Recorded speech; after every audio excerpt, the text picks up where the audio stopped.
Hi viewers, welcome to our channel. ప్రస్తుతం మనతో పాటు సీనియర్ జర్నలిస్ట్ దాము బాల సార్ వారితో మాట్లాడదాం. నమస్కారం సార్. నమస్తే sir, Kannada star hero Darshan హత్య కేసులో ఇరుక్కోవడం అనేది దేశవ్యాప్తంగా కూడా సంచలనంగా మారింది. అయితే ఈ కేసులో రోజు రోజుకు కొన్ని కీలక అంశాలు బయటపడడం చూస్తున్నాం. ఇప్పుడు కూడా ఆ పవిత్రాని A1గా చేర్చారు, అసలు దర్శన్ వెళ్ళి చంపలేదు డైరెక్ట్గా అని చెప్పేసి కొన్ని వార్తలు బయటకు రావడం చూస్తున్నాం. ఈ కేసుకు సంబంధించి అప్డేట్స్ ఏంటి సార్? ఇదొక క్లాసిక్ కేసు.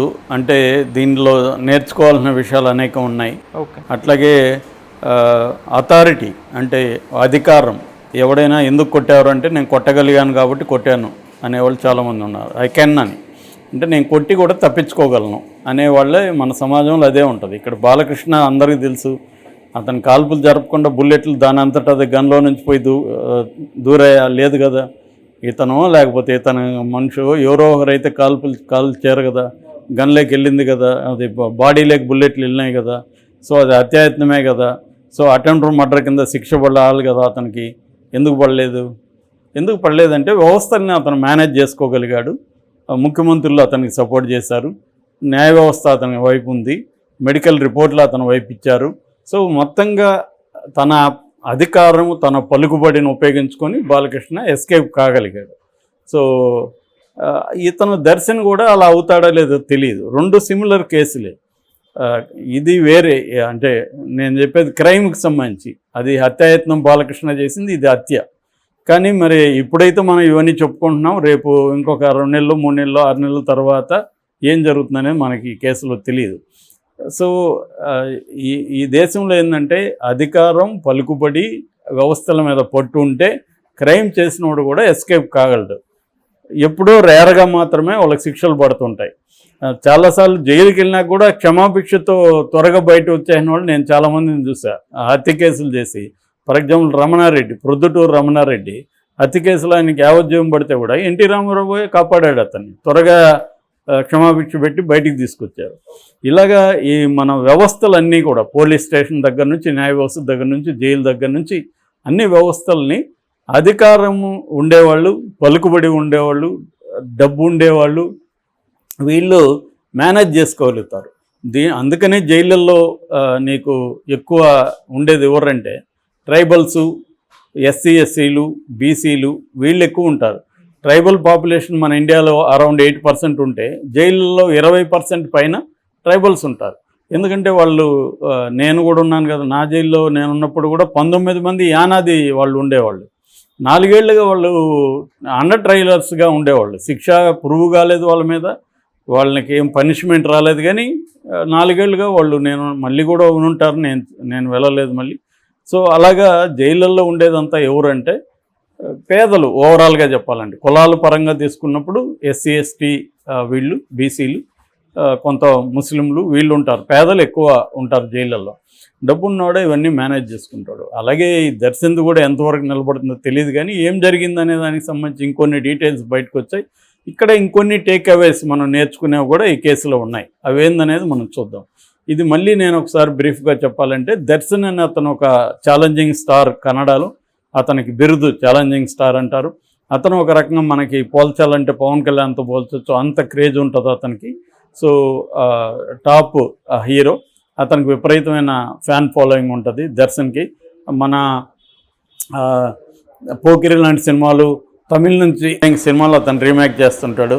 కాటేర్ అనే ఆ మధ్య కూడా సినిమా రిలీజ్ అయింది తెలుగులో కూడా.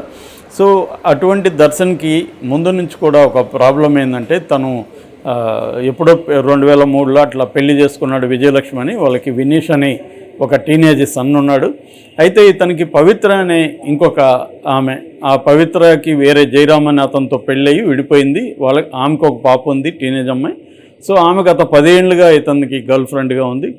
సో ఇది భార్యకు కూడా తెలుసు. ఆ మధ్య పవిత్ర తన కూతురు బర్త్డే అప్పుడు కేక్ కట్ చేసిన, ఇతను వెళ్ళి కేక్ కట్ చేసి డ్యాన్స్ వేశాడు. ఆ వీడియో పెట్టింది ఓపెన్గానే. దానికి ఈమె లీగల్ యాక్షన్ తీసుకుంటానని విజయలక్ష్మి గొడవ చేసింది. అది అప్పుడు ఇదైంది. సో ఇది ఎప్పుడైతే జరుగుతుందో, ఇతను అభిమాని ఒకతను, అతని పేరు రేణుకా స్వామి. అతను చిత్రదుర్గలో అపోలో మందుల షాప్లో పనిచేస్తున్నాడు. అతను చాలా ఆర్డెంట్ ఫ్యాన్, అంటే చాలా గట్టి ఫ్యాన్ ఎవరికి, దర్శన్కి. ఇతను ఫ్యాన్గా ఉన్నప్పుడు ఏమైందంటే చాలామంది ఫ్యాన్స్ వాళ్ళ పర్సనల్ లైఫ్ని కూడా వీళ్ళు ఓన్ చేసుకుంటారు, వీళ్ళు డిసైడ్ చేస్తుంటారు వాళ్ళు ఎలా ఉండాలి. మనం చాలాసార్లు చూసాం కృష్ణ ఫ్యాన్స్ కృష్ణ వాళ్ళ కూతురు మంజుల హీరోయిన్ అవుతానంటే ఒప్పుకోలేదు. కిరోసిన్ పోసుకొని చచ్చిపోతామని పద్మాలయాలకు వచ్చి కిరోసిన్ పోసుకుని బెదిరించారు. దాంతో భయపడి కృష్ణ వద్దురా బాబు, ఇది నేను జీవితాంతం గిల్ట్ మొయ్యాలి, నువ్వు వద్దమ్మా అని ఆ అమ్మాయిని అడుక్కొని ఆ అమ్మాయిని హీరోయిన్ కాకుండా చేయగలిగారు వాళ్ళు.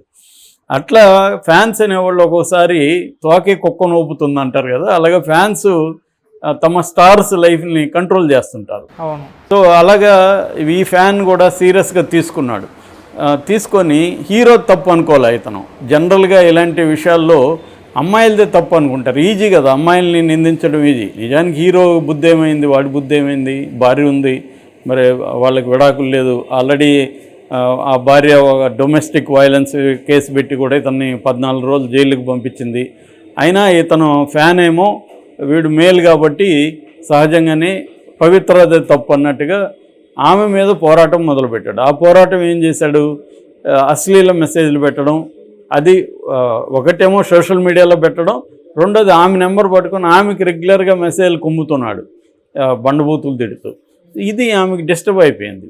సో ఆమె ఏం చేసిందంటే ఇప్పుడు కొత్తగా వచ్చిన వివరాల ప్రకారం పవిత్రాన్ని కూడా తీసుకెళ్ళి ఇంట్రాగేట్ చేస్తే ఆమె కొన్ని విషయాలు చెప్పింది. అదేంటంటే నాకు రోజు వాడు మెసేజ్లు పెడుతున్నాను, నా వల్ల కాలేదు, అయితే నేను దర్శన్కి చూపించొద్దని అనుకున్నాను, ఎందుకంటే చూపిస్తే అతను బిహేవియర్ నాకు తెలుసు, అతని కోపం, అందుకని ఏం చేస్తాడని నేను దర్శన్కి చెప్పకుండా మా ఇంట్లో పనిచేసే పవన్ అనే ఒక అబ్బాయికి మాత్రమే చూపించాను, ఏం చేద్దాం అది ఇది అని అడిగాను.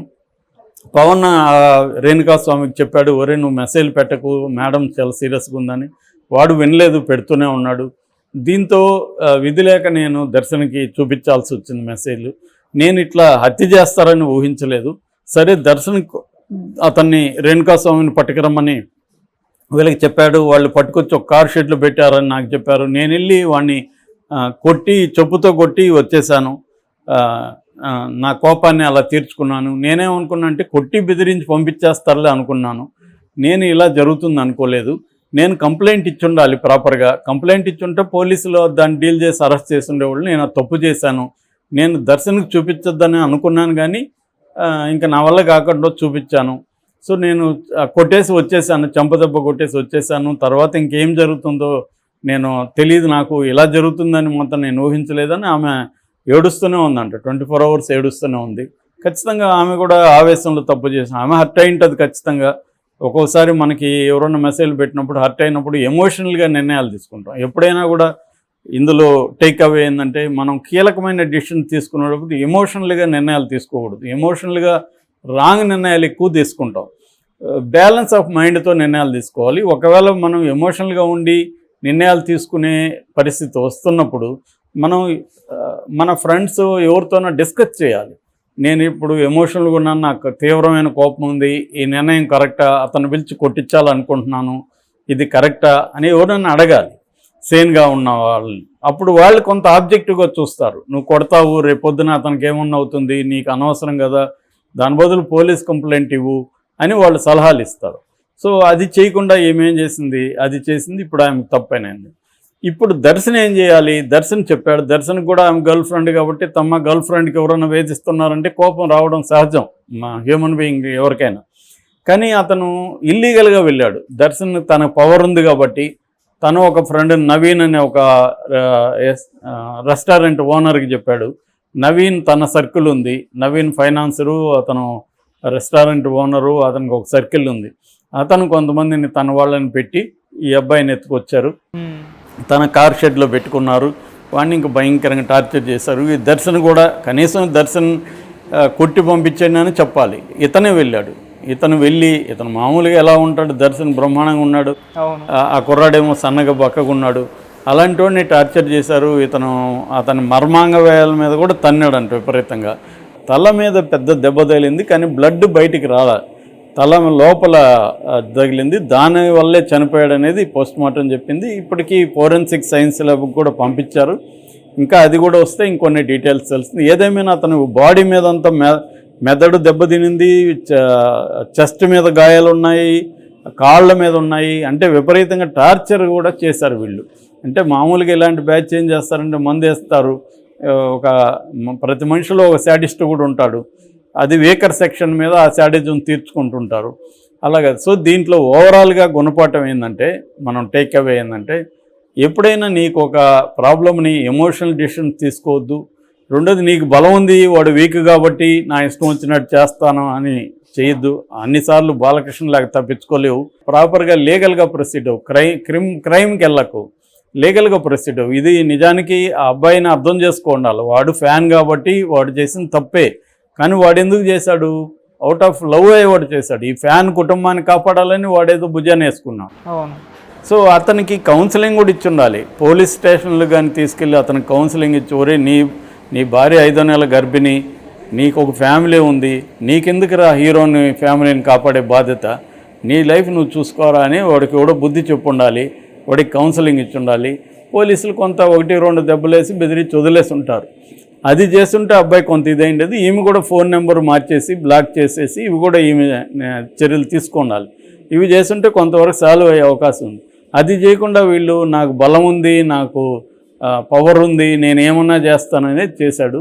ఇప్పుడు కొద్దిగా ఇబ్బందులు పడుతున్నారు. ఆల్రెడీ ఈ కేసులో ఆ పోలీస్ ఆఫీసర్ గిరీష్ నాయక్ అని సిఐ, అతను చాలా ధైర్యంగా చేశాడు. అతనికి రాష్ట్ర వ్యాప్తంగా హీరో పేరు వచ్చేసింది. ఇప్పుడు గవర్నమెంట్ అతన్ని మార్చేసింది, బదిలీ చేసి వేరే చందన్ అనే ఒక ఆఫీసర్ని తీసుకొచ్చింది. అంటే ఆల్రెడీ కాంగ్రెస్ గవర్నమెంట్ దర్శన్కి అనుకూలంగా నిర్ణయాలు తీసుకుంటుందన్న విమర్శ ఉంది. సో ఇది నిజంగా ఈ కేసును ముందుకు తీసుకెళ్తారా లేదనేది కూడా నాకైతే డౌటే. కొద్దిగా అనుభవిస్తారేమో, తర్వాత దీన్ని మెల్లగా మ్యానిపులేట్ చేసేస్తారు. దర్శన్ రోల్ లేదని చెప్పేస్తారు. సో ఎవరికో 2-3 ఎవరికో శిక్ష పడుతుంది. 14 మంది ఇప్పుడు అరెస్టు. దర్శన్ ఈమెకు అరెస్ట్ అవుతారు, బెయిల్ వస్తుంది, కేసు నడుస్తూ ఉంటుంది.